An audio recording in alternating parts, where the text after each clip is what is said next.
What's up guys, we are Feature Up! And now we're featuring Marikina. Let's go.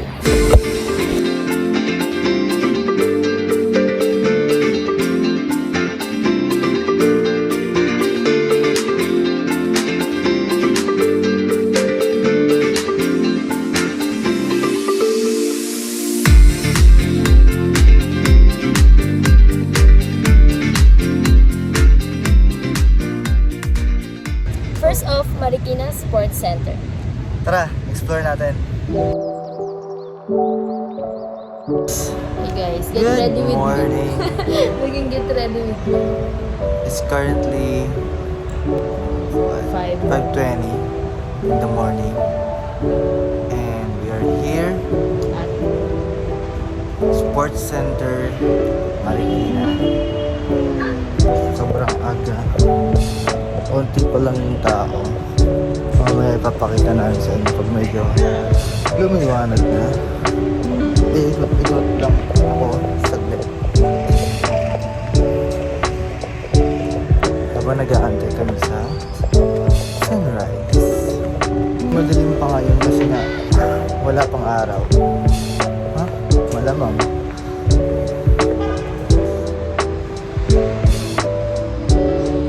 Walang katao-tao.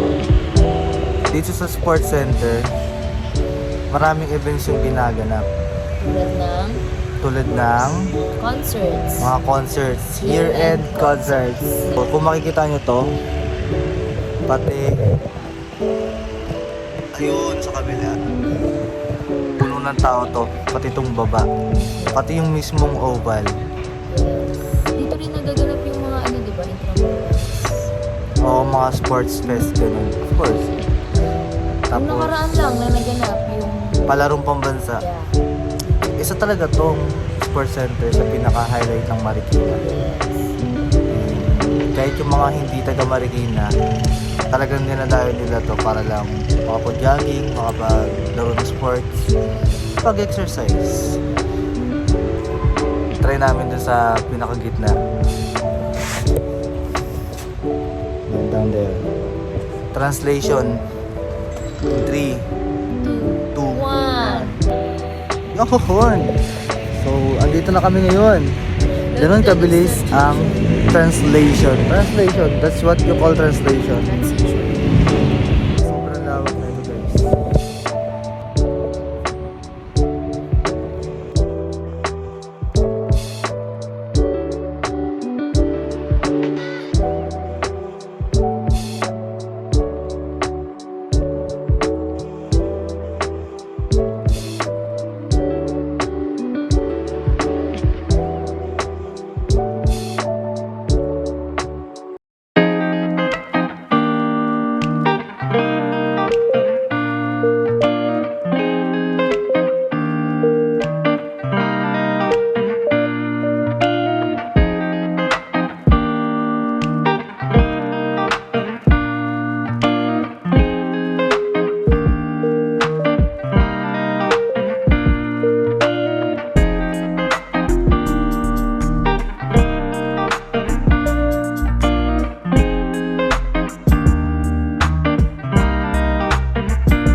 So guys, isa sa must try kapag nagawi kayo dito sa Marikina is bike. Yeah. So, I would say sulit na yung 50 pesos nyo para sa isang oras. Kung gusto nyo matagal, mag-extend na lang. Pero overall, how was the experience? Nakakapagod. Pero sobrang ganda, lalo na kapag umaga kayo nag-bike kasi kita nyo naman yung view. That's what you get and that's an experience. So, I recommend biking in the morning.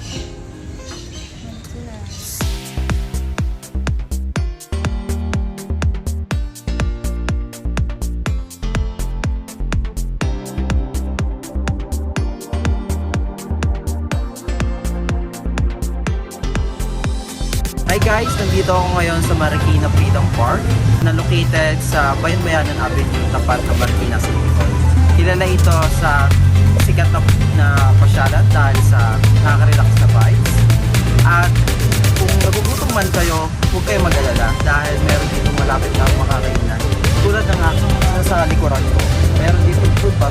dahil lang sa kakatapos ng holiday season.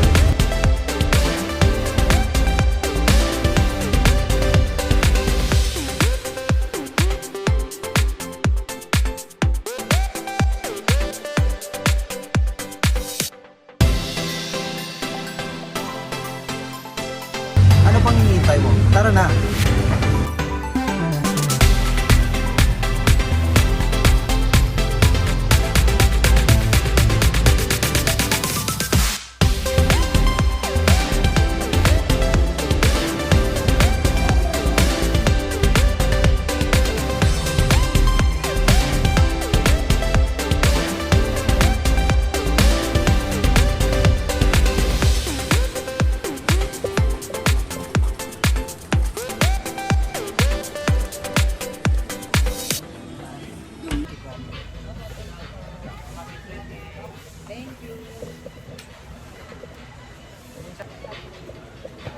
So,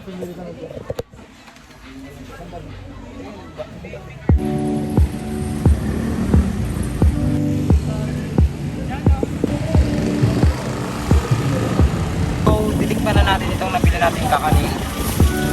Tawag dito ay pinipig na may latek. Lantikit.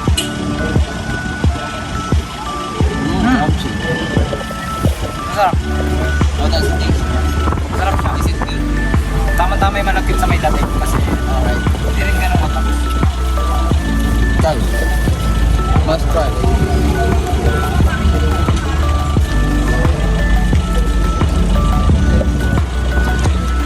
Diba? Masarap. Ano? Tara, try pa tayo. Oh my god!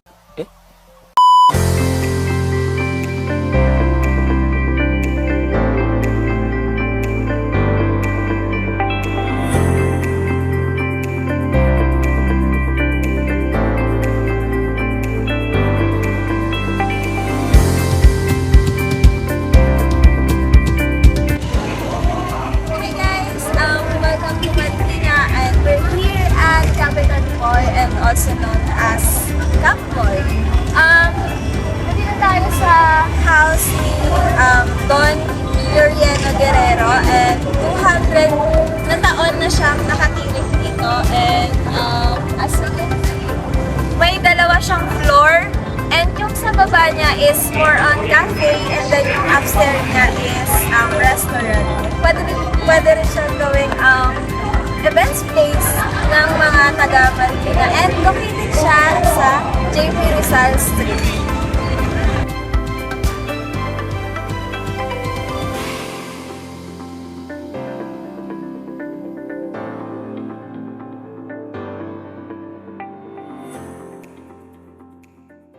Sir, magandang hapon po. Ako po pala si Annalyn Flores po, sir, ng IATI Marikina. Sir, pwede po bang malaman, namin malaman kung ano po yung pangalan?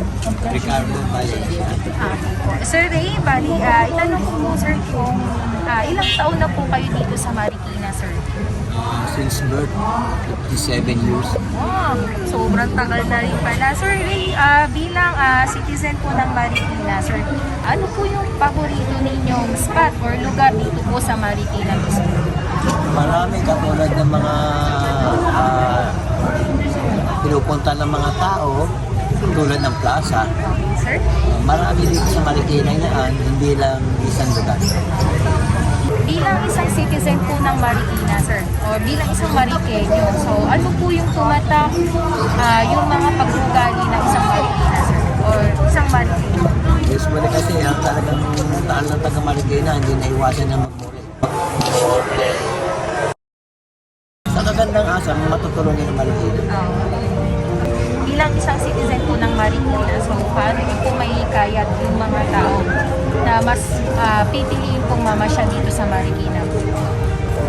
Unang-una, kung sila matatakot, dahil lalo ng taga Marikina naman ay hindi naman yung mga maliligalig na tao. Marami mapapasyalan dito, marami kang mga masisiyang ka rito, wala naman mapagkain. Sir Ray, yun lang po yung tatanungan namin. Maraming salamat po sa oras na ibinigay niyo. naghahanap pa kami ng isang tao na pwedeng interviewin ng biglang. So guys, nakita namin si Mayor Marcy. Mayor Marcy, say hi to me. Nakita namin si Mayor Marcy. Hello. Hello po. Student po kami ng IATI Marikina and pinapagawa po kami ng vlog about sa Marikina po para ipopromote po yung Marikina. So, kasama Mayor. With Mayor Marcy guys. So, hey. Halika dito para kita yung simbahan. Ay, sige po.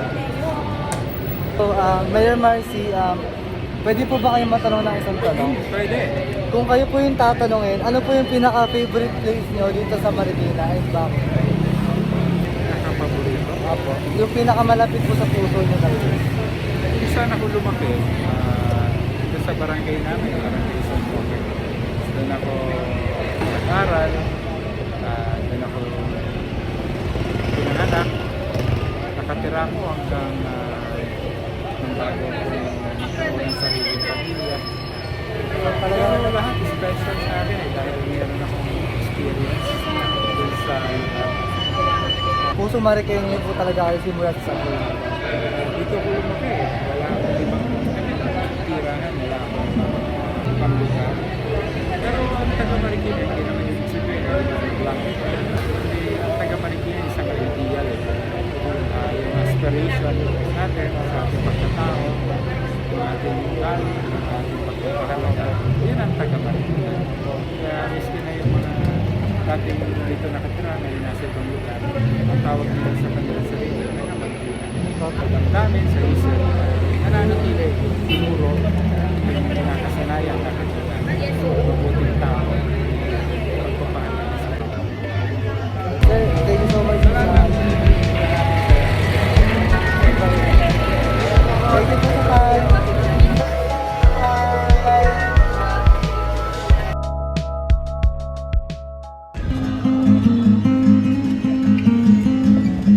Ngayon, nandito kami sa isa sa pinakakilalang simbahan dito sa Marikina. Our Lady of Our Lady of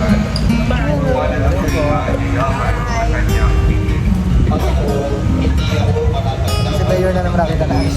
Anyways, andito nga tayo sa isa sa pinakakilalang simbahan dito sa Marikina City, Our Lady of Abundant Parish. Ngayon, kasalukuyan, merong misa sa loob, kaya hindi namin maipapakita sa inyo yung nasa loob. In details. So, bakit nga ba isa ito sa pinakakilalang church sa Marikina? Alamin natin kung bakit.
maglalakad tayo din ng mga 5 minutes or 10. Depende sa lakad nyo. Okay, mabilis kami. Sa kinalalakaran namin ngayon, matatanong nyo naman kung yung simbahan. Saan? Ayun, no?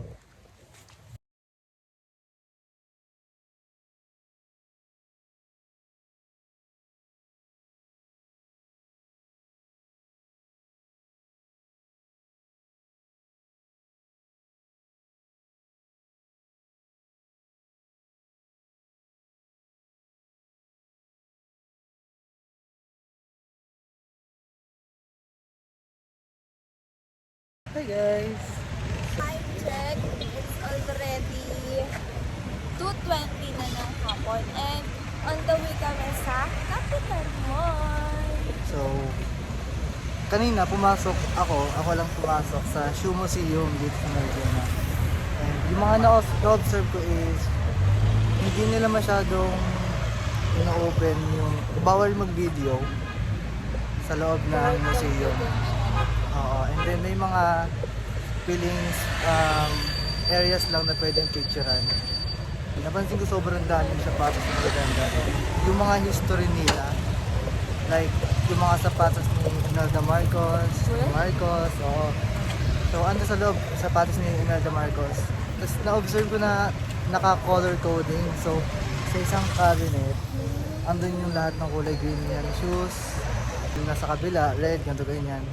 And then sabi ng isang mga tour doon, tour guide, yung size ng paa ni Imelda Marcos. 8.5 inches. So, good experience guys. Hi guys!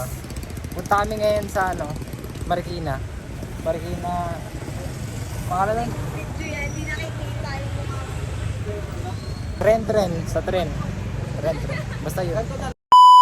Malapit sa Teatro Marikina.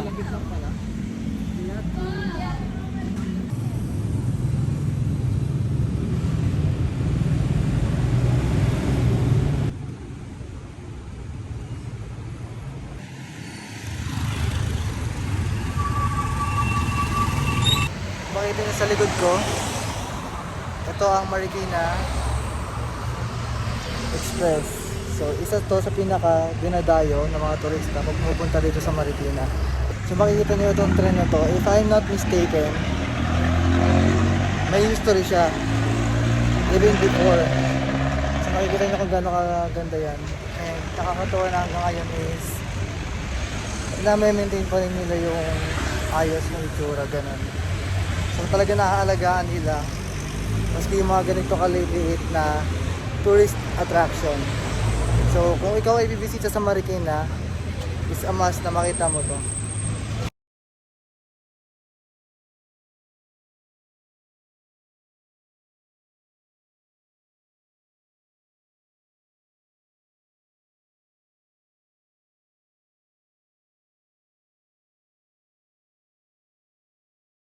guys, that's it for our vlog. Hopefully nag-enjoy kayo sa pagsama sa amin sa paglibot dito sa Marikina. At sana marami kayong natutunan sa aming paglalakbay. Sana na i-guide din namin kayo na pumasyal dito sa Marikina. So once again, we are Feature